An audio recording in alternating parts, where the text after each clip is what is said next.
Everyone to the May Council meeting, 26th of May 2020. We'll start with a prayer. We ask for guidance and blessing on this council. May the true needs and well-being of our communities be our concern. Help us who serve as leaders to remember that all our decisions are made in the best interest of the people, culture and environment of the Corangamite Shire. Amen. We'll now have the welcome to country. Acknowledgement of country. We acknowledge the traditional owners of the land on which we're meeting and pay our respects to the elders past and present. I would like to welcome everyone here tonight and acknowledge all those people that are joining us online. I'll introduce our councillors. To my right we have Councillor Helen Durant, Councillor Leslie Brown, Councillor Simon Illingworth, Councillor Ruth Gstrein and Councillor Joe Beard. And I'm Mayor Neil Trotter. Mr Mason, do we have any apologies? There are no apologies for tonight's meeting, Mr Mayor. And do we have any declarations of conflict of interest? Yes, Councillor Illingworth has made a declaration of conflict of interest in relation to item 10.7, the quick response grants. 10.7. Right. Councillors, can I have someone confirm the minutes of the previous meeting? Councillor Gstrein. Do I have a seconder? Councillor Illingworth. Councillor Gstrein.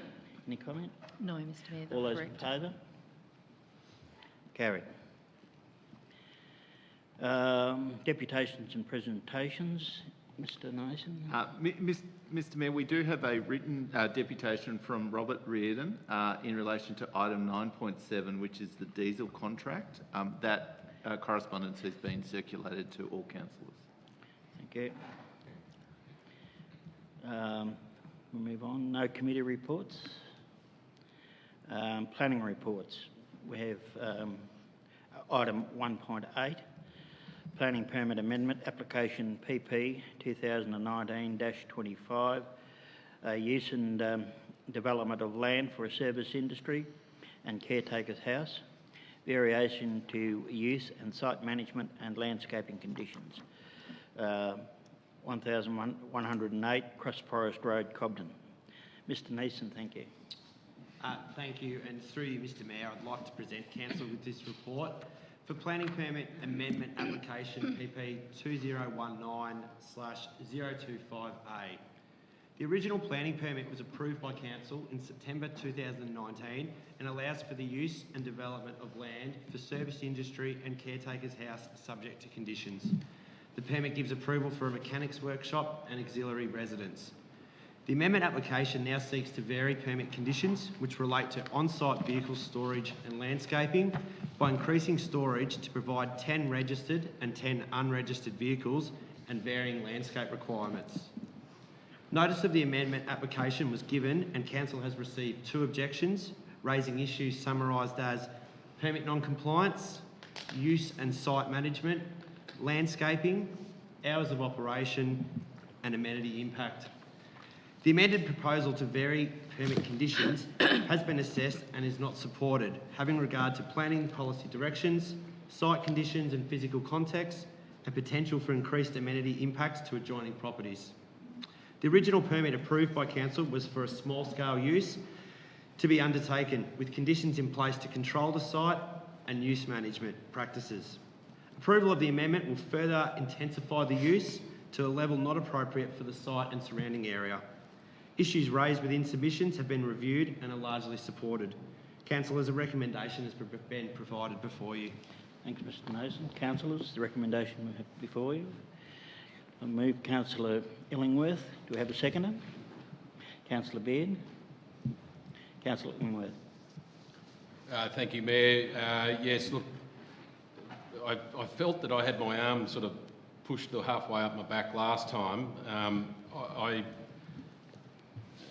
It was a difficult decision for me anyway, but ultimately increasing the vehicle storage and intensifying what's already there. And I drove past there today, and there was, it was still a cemetery for cars. There was a semi-trailer, a wrecked boat and whatever. And there's neighbours nearby. The neighbours have got to be looked after. It's not an industrial area. It's certainly not the sort of place that that really Cobden doesn't need this in the middle of the bush.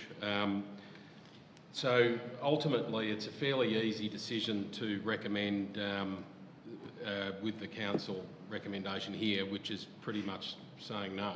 And I can't see anything there that I can suggest is needs to be added. Councillor Beard. Yes, through you, Mr Mayor, and thank you, Councillor Illingworth, for moving that motion. Obviously, Council, back in September, we approved the planning permit with considerable conditions on there. I mean, we obviously visited the site, we'd spoken with the landowner being the applicant, we've taken into consideration what he wanted to achieve on the site, and we put some pretty strict conditions in place along with council officers to try and have a bit more control of that use of that site. It's disappointing to know that we're back here and that obviously the applicant wasn't adhering to those conditions and an enforcement process was already underway. And obviously that then needed to be postponed due to this amendment application. Knowing the issue and the trouble that this applicant has in abiding by the conditions that we already had in place, I'm certainly not supportive of giving any more leverage to this site. It's in a farming zone, and that's why we also need to be mindful of what's going on around there. Plus, it's on a notorious stretch of road, which was always a concern of mine, and I know fellow councillors too, around the gaining of access. So if we're only going to intensify that site, it's only going to make that stretch of road even more dangerous. The current objections are quite... they're basically duplicated from the previous objections that we'd received in relation to noise, the impact on the amenity, what is actually occurring on the site. So I certainly don't have any problem in supporting the officer's recommendation to refuse this application. Councillors, any further comment? Councillor Gstrein.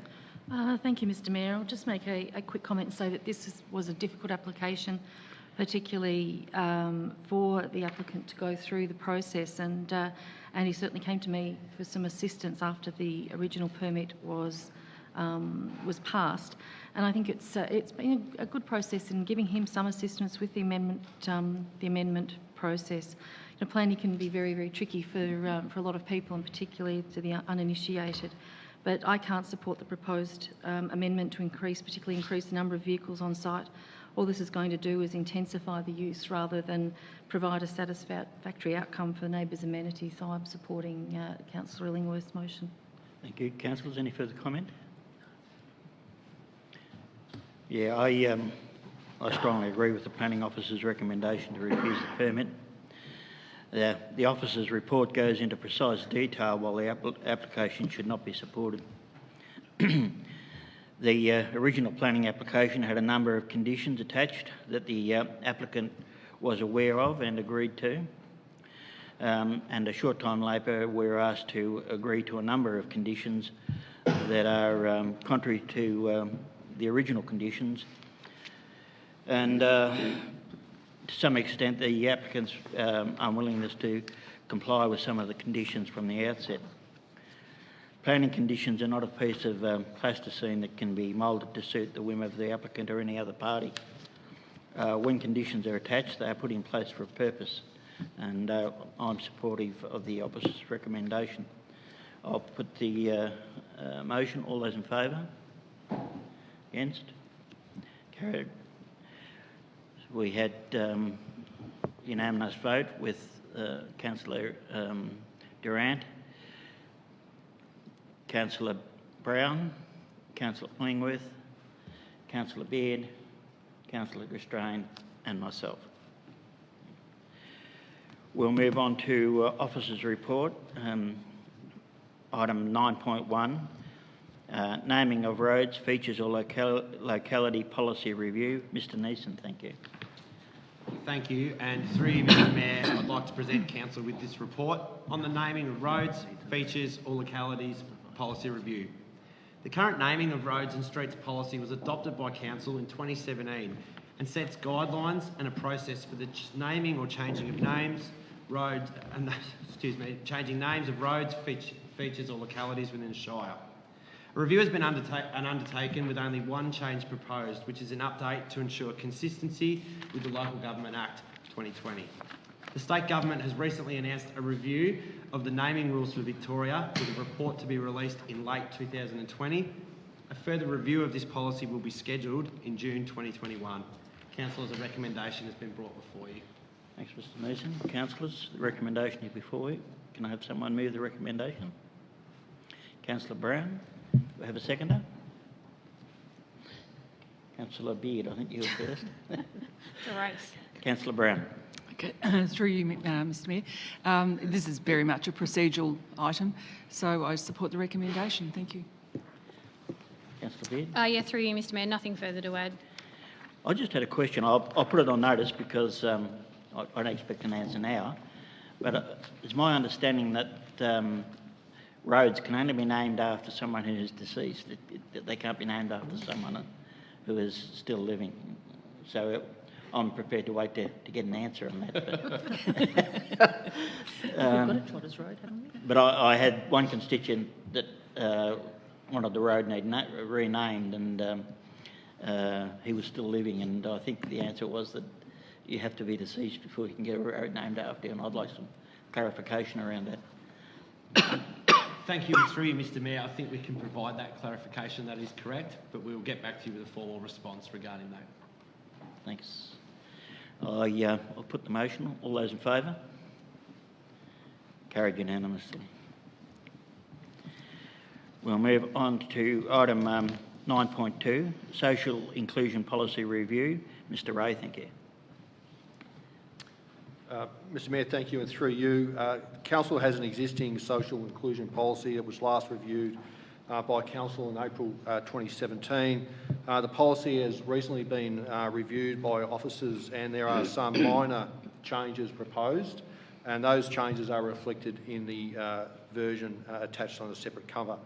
In particular, the revised version now references the new Local Government Act.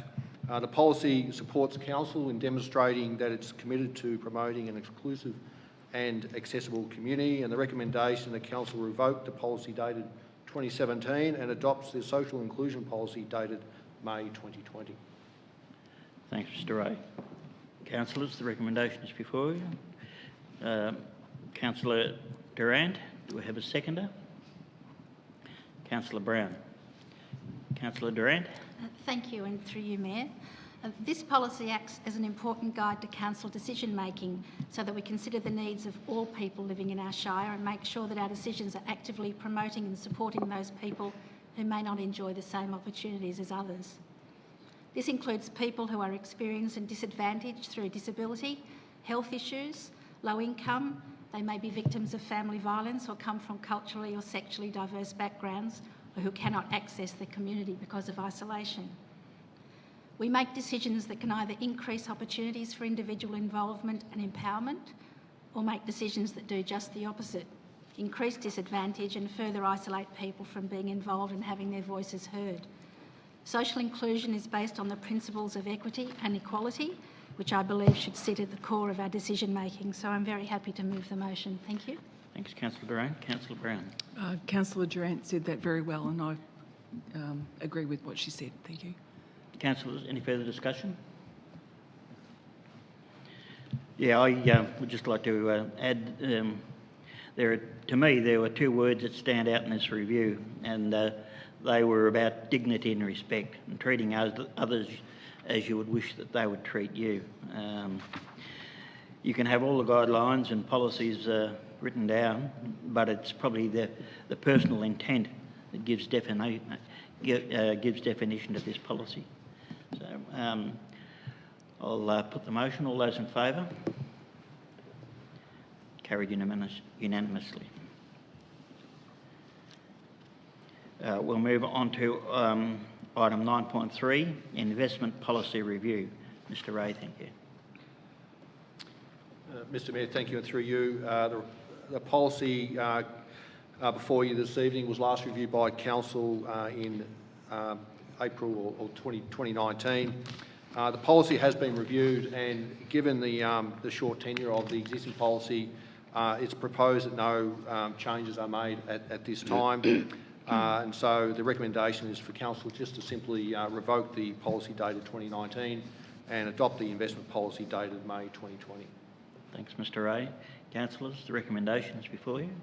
Someone move the recommendation. Councillor Beard, do we have a seconder? Councillor Gstrein. Councillor Beard. Yes, through you, Mr Mayor. I guess this is I mean, it's pretty straightforward review of a policy that we've had standing, but it's pretty important because it just once again goes to reflect how this organisation, not only council, but the organisation as a whole is responsible to all of its money coming in and out. And I think never has an investment policy been more important than, I guess, the times we're finding ourselves in and being responsible for what we do with funds, either way. And I think, as I said, this is just another reflection of the responsibility that we are accountable for. Thanks, Councillor Gstrein. I totally agree with Councillor Beard, Mr Mayor. I think that our investment policy takes a fairly conservative approach, and I think that's important in these uncertain times, and particularly with the funds that we have invested through the state government. You know, we're seeing fairly low returns, if any, at the moment. So I think it's important that we do take this line. And this policy had an extensive review back in 2018 and has held us in good stead since then. So thank you. Yes. Councillors, any further comment? I'll put the motion. All those in favour? Against? Carried unanimously. We'll move on to item 9.4, Public Interest Disclosure Policy Review. Mr Ray, thank you. Mr Mayor, thank you, and through you. Council, the report recommends Council adopt a public interest disclosure policy. The policy is required following the changes to the protected disclosure legislation. The Protected Disclosure Act has been renamed the Public Interest Disclosure Act, and that's necessitated a review of Council's policy. The Public Interest Disclosure Act, Council, requires us as an organisation that can receive public interest disclosures to have clear procedures for people making public interest disclosures, and that they are available to staff and the public. Council's overall, the public interest disclosures scheme provides a lower threshold for making public interest disclosures to IBAC, and provides a more flexible pathway on how agencies handle disclosures and complaints. The policies has been reviewed to provide a clearer and updated policy with respect to the news legislation, and more importantly, the policy has been reviewed by Maddox Law Firm, which are Council's lawyers. Councils must have a framework in place to deal with public interest disclosures, and so the review of the policy will ensure that Council remains compliant with the relevant legislation. And so it's proposed that Council revoke the previous or the former protected disclosure policy dated December 2017 and adopt the new public interest disclosure policy dated May 2020, and to also reappoint the Manager of Human Resource and Risk as Council's public interest disclosure coordinator. Thanks, Mr Ray. Councillors, you have the recommendation before you. Have someone move the recommendation?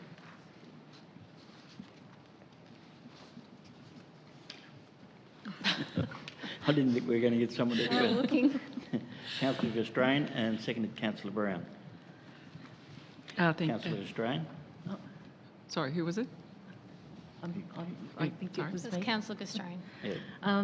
Thank you, Mr Mayor, and this issue around public interest disclosure and public interest complaint, extremely important for our organisations and organisations generally, that staff and others have confidence in this policy if they wish to raise an issue.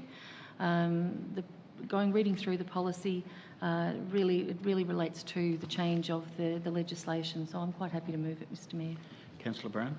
I support Councillor Gstein's comments and support the recommendation. Councillors, any further comment?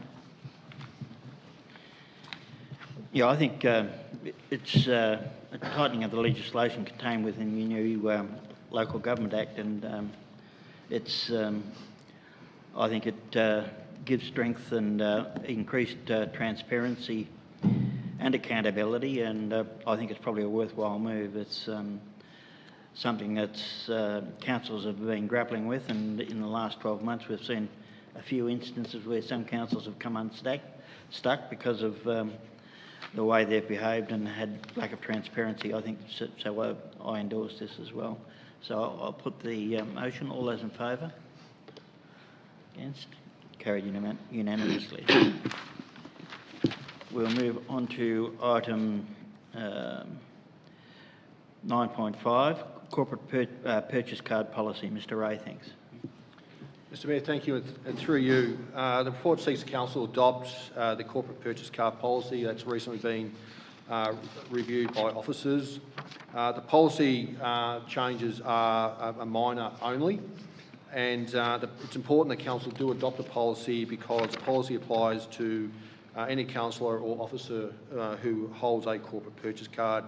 The policy itself should also be read in conjunction with Council's procurement policy.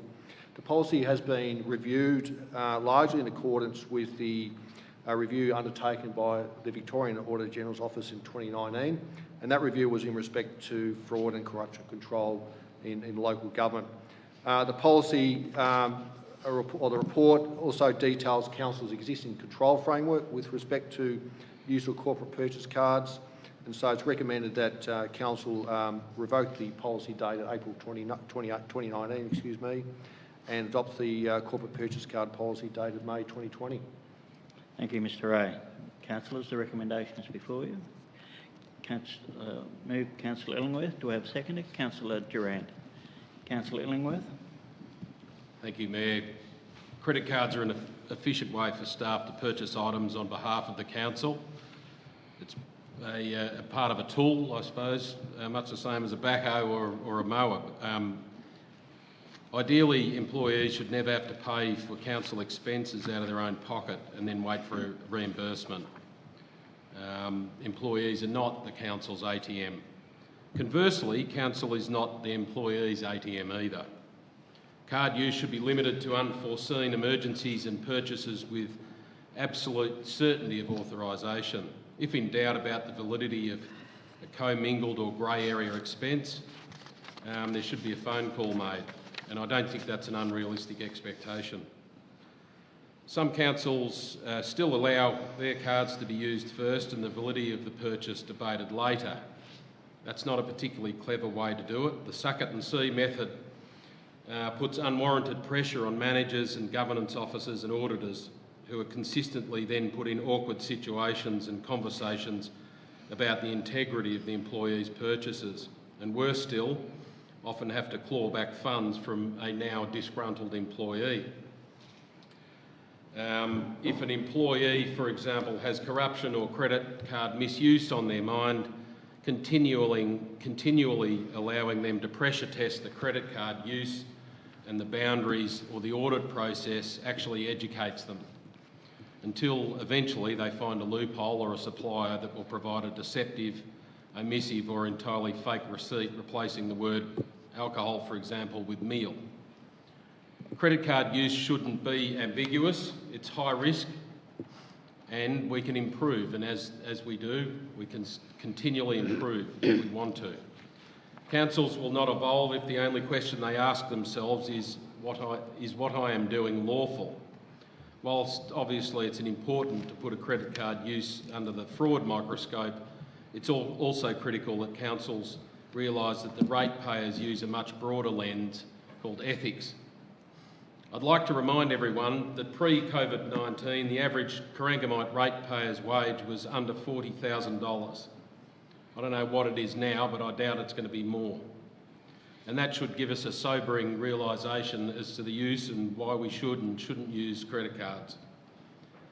Councils ideally must set their sails to the prevailing wind and stay in touch with the people they serve, so I recommend the policy.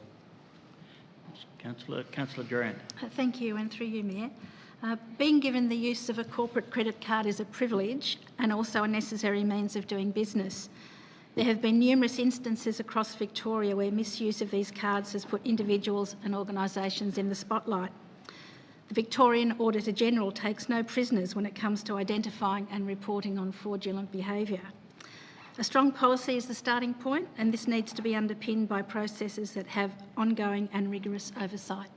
So I'm happy to second the motion. Thank you. Councillor Durant. Councillor, any further comment? Councillor Beard. Yes, through you, Mr Mayor, and thank you for the review of this policy. I think it's safe to say we run a pretty tight ship here, and unfortunately it only takes a handful of people that have misused credit cards in the past at other local government councils that then tarnish the rest of the other councils that are genuinely doing the right thing. It's obviously important that we have a policy such as this, and it is continually reviewed, scrutinised, and obviously goes through various audited processes too. So I'm quite comfortable with this policy as it is, and know full well that this council has been very serious over many years about the misuse and ways of having a secure policy surrounding that. Thanks. Councillors, any further comment? Yeah, there's. I notice, this is following on a review we did earlier in the year as well. So there's been a couple of checks on this in the past 12 months.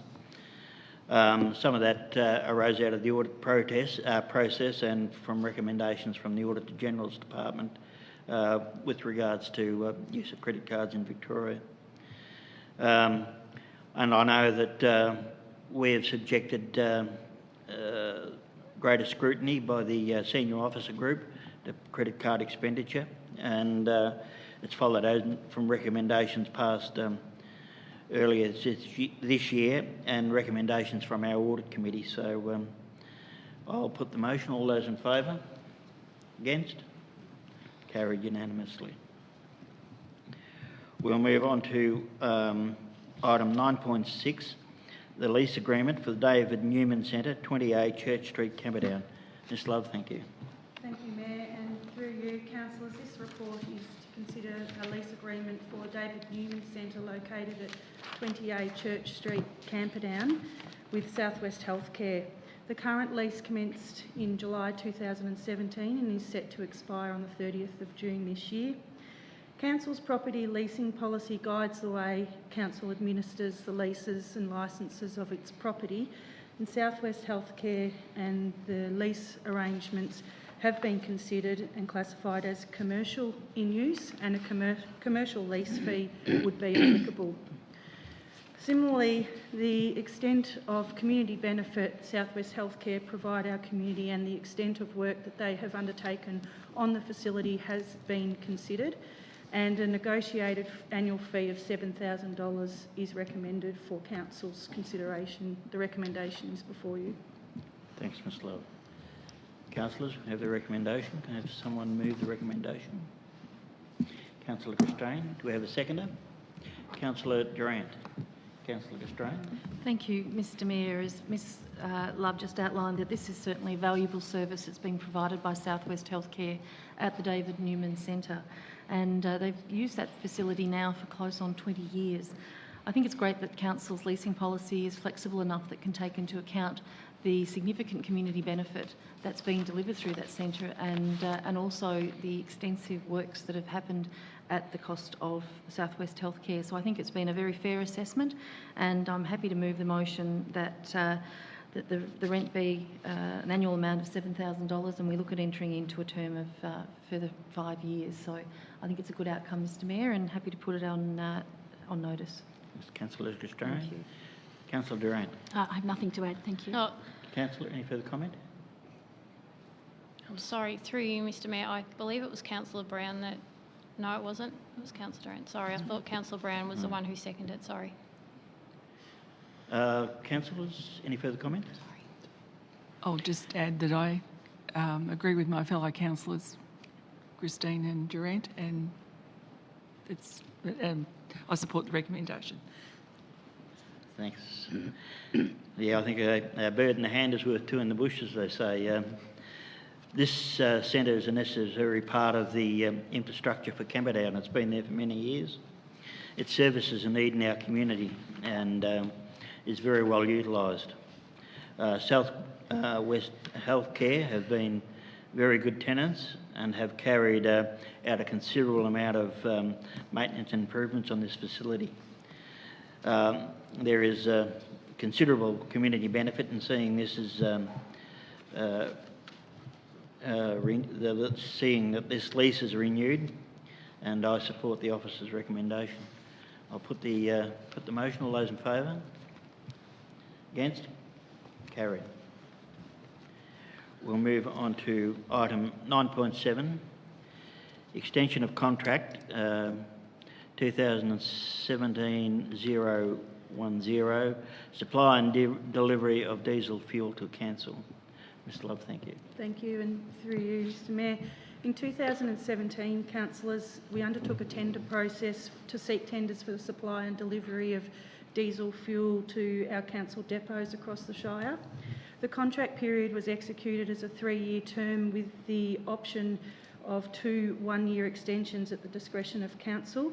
And this report seeks council's endorsement to exercise that option for 1 additional year.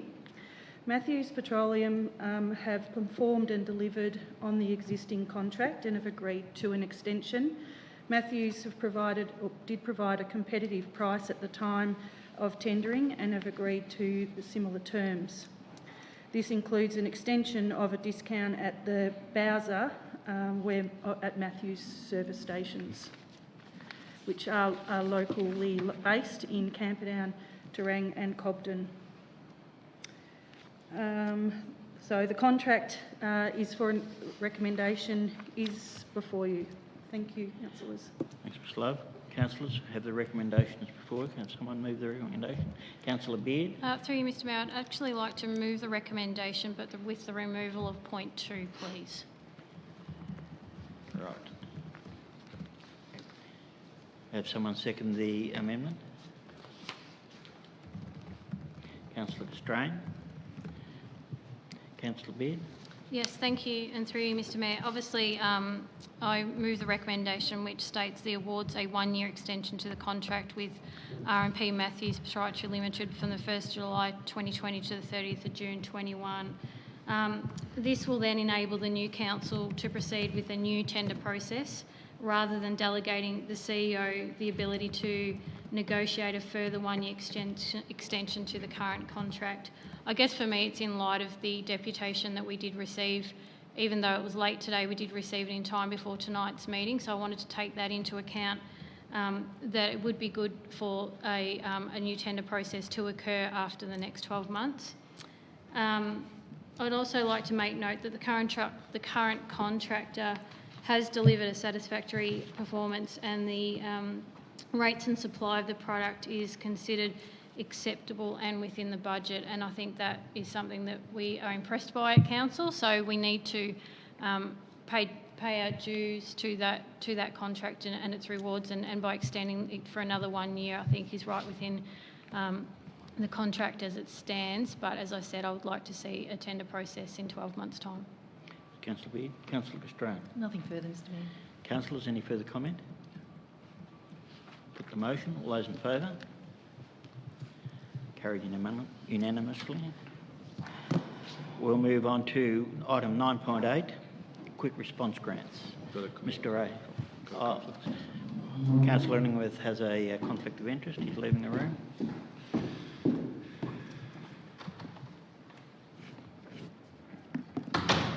Mr Ray, thank you. Mr Mayor, thank you. This evening, Council, for your consideration, 3 applications to Council's Quick Response Grants program for May 2020, and they have been received from the Hastings Rebels Cricket Club, the Simpson Football Netball Club and the Timberton Golf Club. Recommendations before you, Councillors. Thank you. Mr Ray. Councillors, can have someone move the recommendation? Councillor Beard, do we have a seconder? Councillor Brown. Councillor Beard.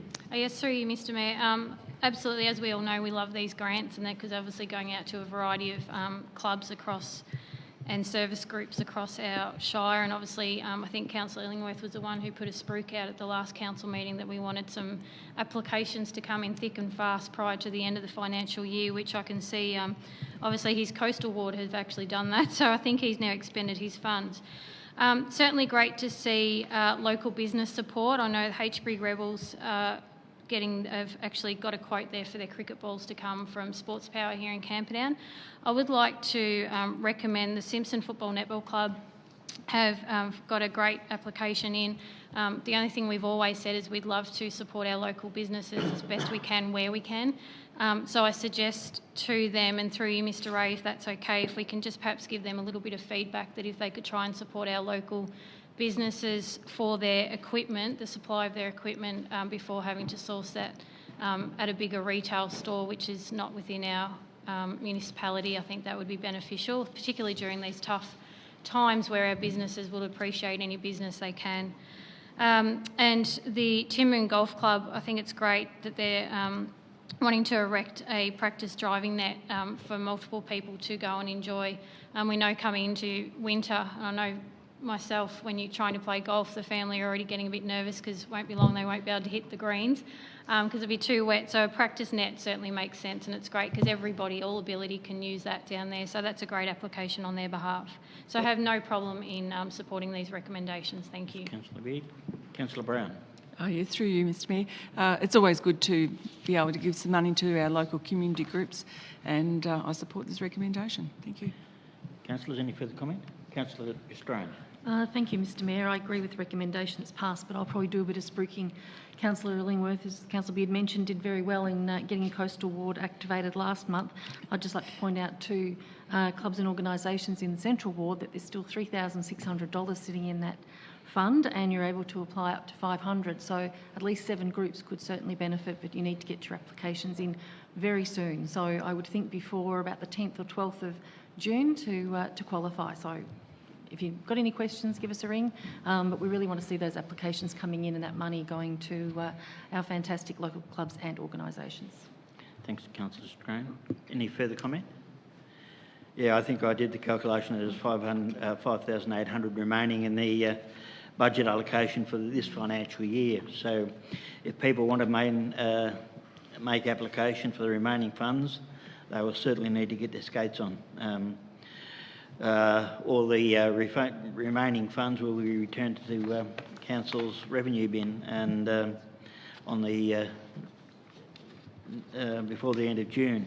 I think it's particularly pleasing to see that this month's allocation has been for sporting pursuits, and as we come out of Corona, I think it's going to be increasingly important that we support activities that get people out and moving around within safe confines of sporting activities. So without any further ado, I'll put the motion. All those in favour?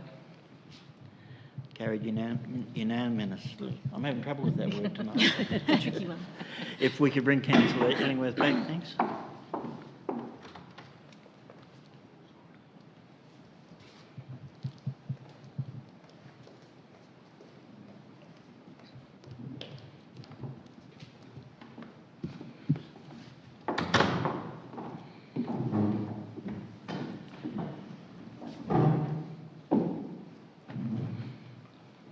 We'll move on to item 9.9, Planning and Environment Act, Instrument of Appointment and Authorisation. Mr Mason, thank you.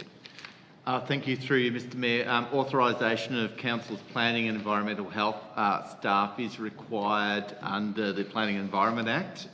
This is largely a procedural report that is required to update the authorisations and the instrument of authorisation to reflect recent staff changes. Thanks, Mr Mason. Councillors, the recommendation is before you. Can I have someone move the recommendation? Councillor Durant, we have seconded. Councillor Brown. Councillor Durant. Thank you, and through you, Mayor. As Mr Mason has said, this is a procedural matter, so I'm just happy to move the motion. Thank you. Councillor Brown. I agree with Councillor Durant. Procedural. Thank you. Any further comment, councillors? I'll put the motion. All those in favour? Carried.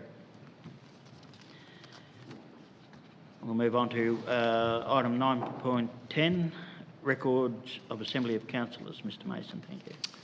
Again, through you, Mr Mayor, and this is another procedural report, 3 records of assembly for Council to accept as is required by the Act. Councillors, the recommendation is before you. Councillor Beard. Seconder. Councillor Illingworth. Councillor Beard.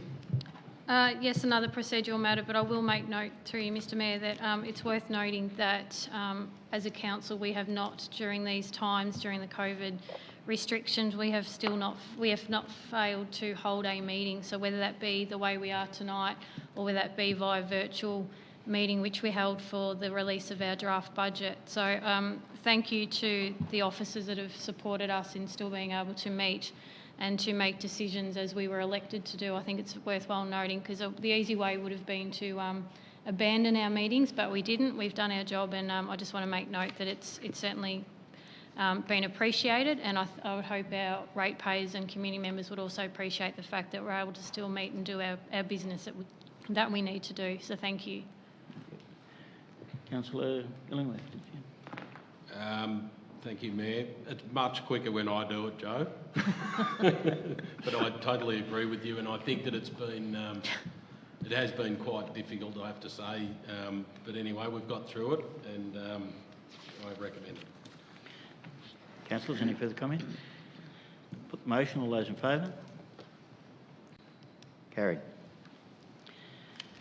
Move on to item number 10, other business. Councillors, do we have any other business? I'd just like to add that a very big thank you to the community for their patience and understanding and compliance with state and federal directives brought about the corona pandemic. As the restrictions are gradually being eased, we would urge the community to adopt a common sense approach to social behaviour and contact. The easing of restrictions is not a licence to return to the old normal. We're still faced with an extremely contagious virus. We will have to be vigilant and aware that we will continue to have outbreaks and cells of contagion within our communities. If you feel ill or under the weather, please get checked. It's a very simple process. Make an appointment with your doctors or your health services, and one way we can stay on this is just taking those insurance of getting checked or making sure that everyone remains well. Get your flu shots, continue to practice social distancing and practicing good hygiene practices. So, it's been a very trying time for us, and we don't want to go backwards. We want to build on the achievements that we've made, and we want to continue to go forward. If we can do that, that means that we can open up businesses, get back to playing sport, have functions at a quicker rate. So, it means being sensible about what we do. So, thank you. Councillor Illingworth. Thank you, Mayor. Just on the back of what you've said, it's very apparent, certainly near the coast, that we have a two-speed economy running. So there's people that are currently, really haven't missed a beat financially that have been working, and yet there's also people in our community that are really struggling financially. And so I suppose that it is a time where we need to show some empathy, be patient and understanding, and have the realisation that a lot of people have really struggled in the last 3 months, and it's going to take them some time. Thank you. Councillors, any other business? All right, we'll move on to, I don't think there's any items for open forum. Certainly have no audience here tonight, so I don't think there was any other forms of business. We need a motion to suspend standing orders and end the live stream and clear the public gallery, where we moving into confidential shortly. So, and we'll be leaving this room for confidential. So, can I have a motion to suspend standing orders? Councillor Gstrein, the seconder. Councillor Illingworth, you first.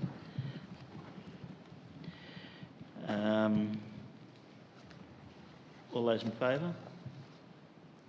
Carried. Thank you for your attendance, and we'll now vacate this venue and go into confidentials.